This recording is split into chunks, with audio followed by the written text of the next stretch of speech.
Послание 12. По-плодотворен живот.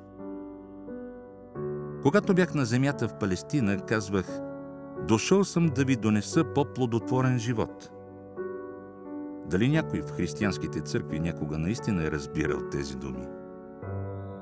По-плодотворен живот във вашите човешки умове може би означава повече енергия, повече жизненост, здраве, дори богатство. Но от моята гледна точка на превърнал се в индивидуализация на самия живот, имах предвид нещо далеч отвъд вашите земни възприятия по онова време.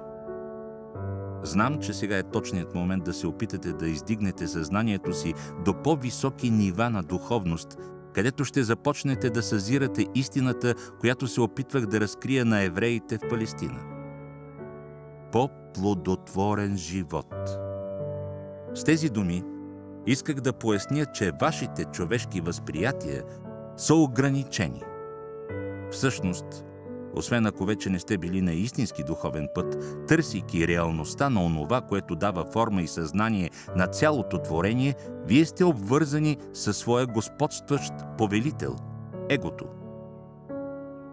Егото сериозно ограничава обхвата на вашите човешки възприятия и визия, тъй като принуждава съзнанието ви да се фокусира предимно върху собственото ви оцеляване и щастие.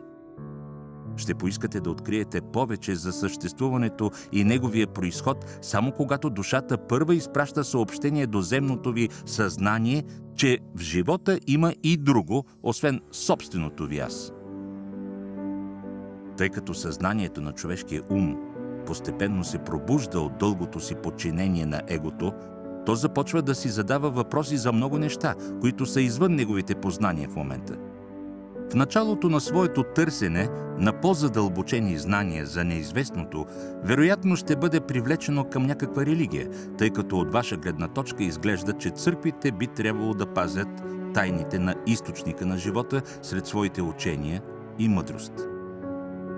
Това християнско раболепие към религиозното човешко господство, което претендира, че знае тайните на Вселената, е добра забавачница за отваряне на съзнанието на ръководените от егото умове. Покланяй се на Господ твоя Бог. Не убивай, не кради, не прелюбодействай и не пожелавай жената на ближния си. Не клевети и не лъжи, не завиждай за благата на ближния и така нататък. Всички такива правила са част от контрола на царството на егото и не са приложими в духовните измерения на душата, тъй като тя не знае нищо за тези земни импулси. Първата заповед – да се прекланяш на Господа твоя Бог е езическа идея, защото именно езичниците създават идоли за сляпо преклонение. Духовните адепти излизат отвъд тази елементарна човешка практика и започват да преживяват безкрайната божественост, която надхвърля всички земни форми на съзнание.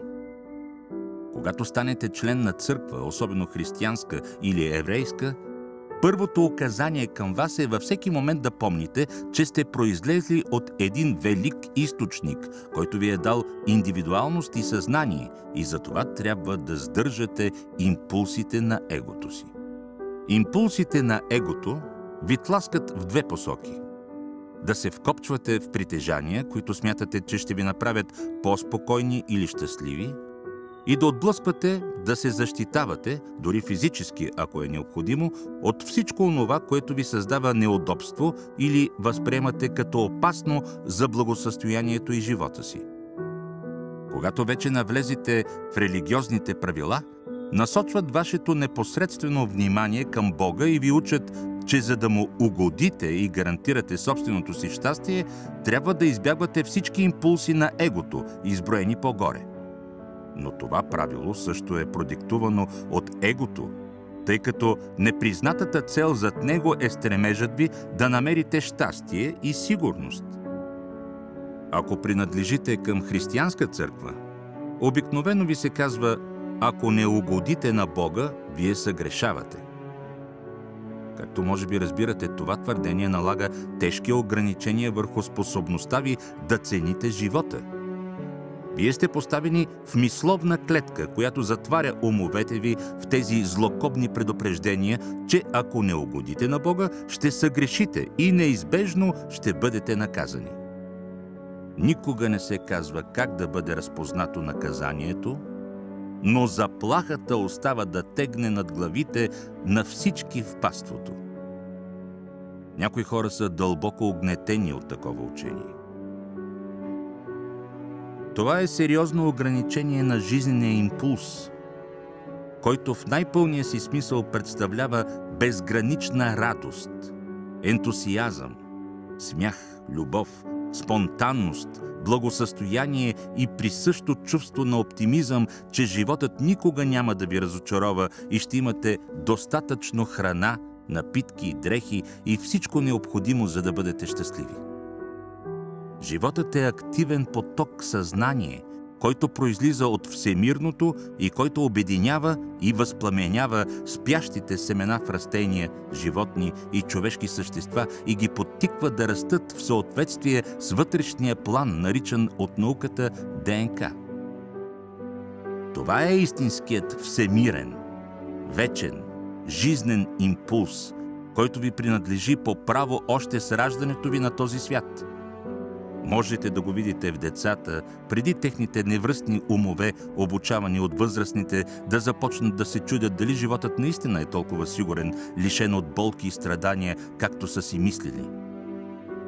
Когато лежат по гръб, бебетата инстинктивно размахват ръце и крака и се радват. Хубаво е да си жив. При условие, разбира се, че са имали късмета да се родят в любещи семейства, които осигуряват всички техни нужди. Когато бях в пустинята Синай в Палестина, ми беше дадено да възприема ясно и да разбера напълно един далеч по-дълбок аспект на живота. Всемирното съзнание наистина да стане активно в своето собствено творение, галактиките и самата Земя.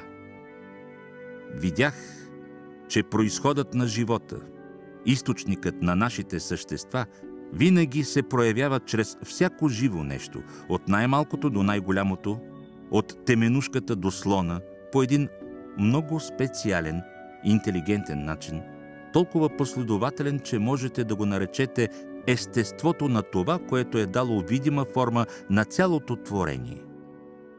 Неговото естество е и източникът на всяко земно чудо, радост, щастие, съзидателност и лично удовлетворение.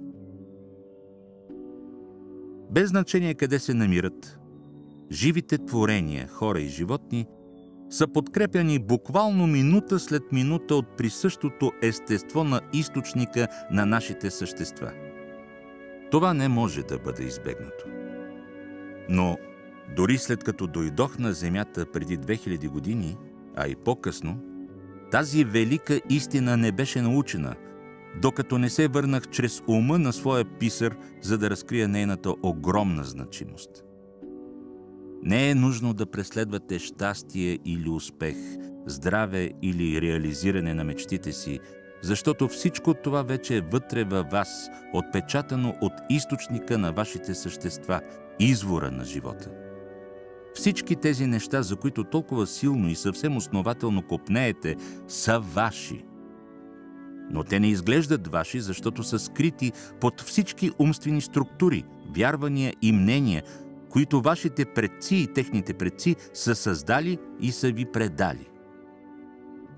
Крайно време е вие, тъй като много от вас са способни да предприемат необходимите действия, да започнете цялостно преобразуване на умствените си програми. Изкоренете митовете, отървете се от злите духове, страховете, отчаянието, неудовлетворението и безпокойството си и се събудете. Изправете се и осъзнайте, че всички те са само в умовете ви, родени от собствената ви мисловна обусловеност. Освободете се от тях. Без съмнение смятате, че е по-лесно да се каже, отколкото да се направи. Но великата истина за съществуването е такава. Вие не сте сами.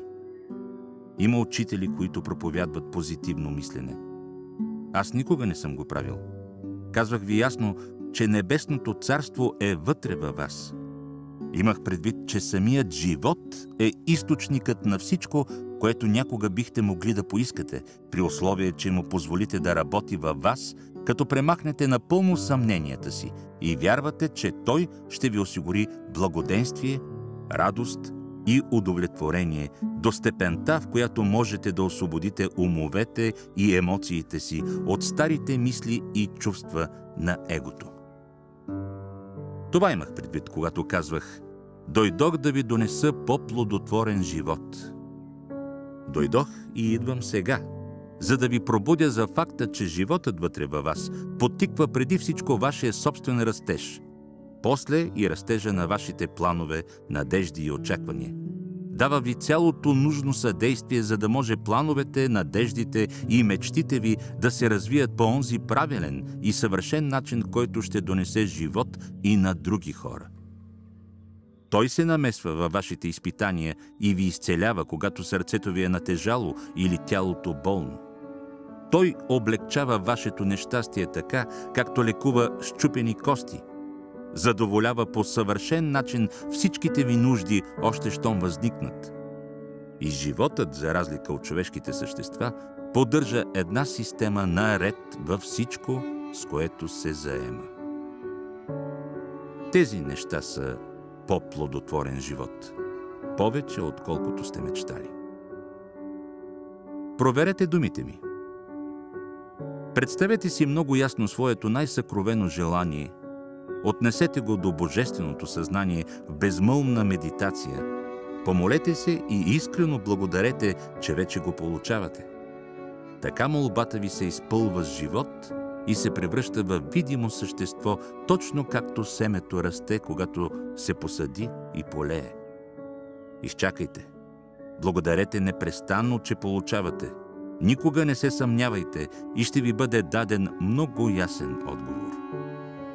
Възможно е, след като прочетете това послание, че всичко хубаво и благотворно, включително и изцелението, са вече ваши, да се зачудите защо все още страдате от хронично заболяване или живеете в бедност, въпреки молитвите и вярата си.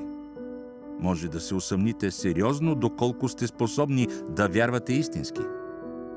Мога само да кажа, че истинската вяра е сравнително рядко състояние. Какво е истинска вяра?